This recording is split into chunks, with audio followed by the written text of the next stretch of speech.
Do you ever feel like we're all just playing a massive unwritten game called Act Normal, and everyone's pretending they're the main character? Think about it. Waiting rooms, for instance, are a place where time goes to die, and so do you a little. You sit there surrounded by strangers, none of whom dare to look at each other. Instead, everyone's glued to their phones like they're all reading the world's most gripping email. It's an unspoken contract. Look at your screen, never the people around you, or risk shattering the illusion that we're all blissfully disconnected. Or maybe you walk into a coffee shop and it's suddenly like you've joined some underground club where the only requirement is not to make direct eye contact. Because in the grand design of the universe, nothing says I'm a functional human like silently avoiding every other person who's just as uncomfortable as you are. Let's talk about personal space on sidewalks. You're just out for a casual stroll, right? Wrong. This is the great sidewalk battle, where everyone's in a silent, chaotic dance to avoid colliding with strangers.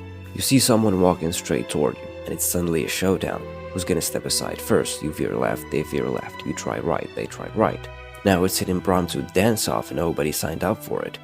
By the time you've both done a clumsy side shuffle to get past each other, it's like you've accidentally shared an entire relationship arc.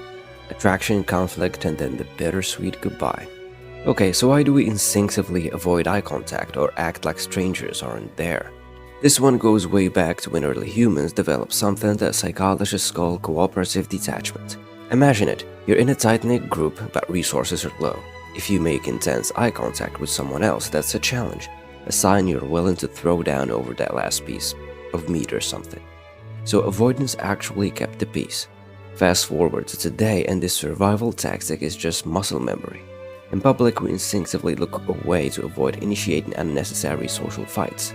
Because deep down our brains are wired to treat a lingering glance like it's a duel at high noon. Ever been in a situation where you're pretending to enjoy a conversation about the benefits of essential oils, but deep down you're just trying to figure out how to escape?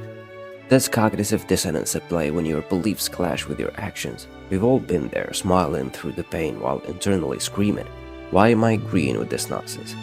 This internal conflict drives us to find a way to rationalize our choices, like convincing ourselves that enduring an hour of small talk is just good networking.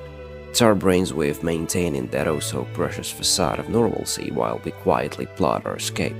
In such a moment, as the world around us blurs and merges into the collective silence, do we not feel a strange tenderness for these limits?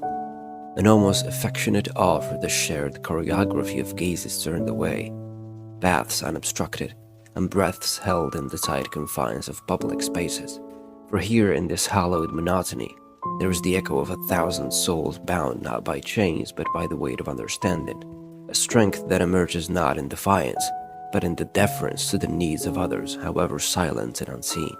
And thus it continues, the ceaseless parade, the silent communion, each soul moving with solemn purpose along lines drawn long ago. In this intricate, unyielding dance of proximity and distance, of nearness without intimacy, is the strange paradox of life itself. Ever ancient, ever new, a ritual we cannot name yet dare not forsake. Carl Jung would remind us of the collective unconscious, that ancient wellspring of shared experience from which so many of our social instincts flow. Yet for Jung, true individuation means becoming aware of these collective forces and choosing one's own path through them. The unspoken rules then are not shackles but rather tools.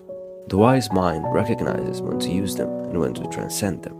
And finally, the existentialists, Kierkegaard, Sartre, Camus, each believed that the path to authenticity often winds through a confrontation with social norms.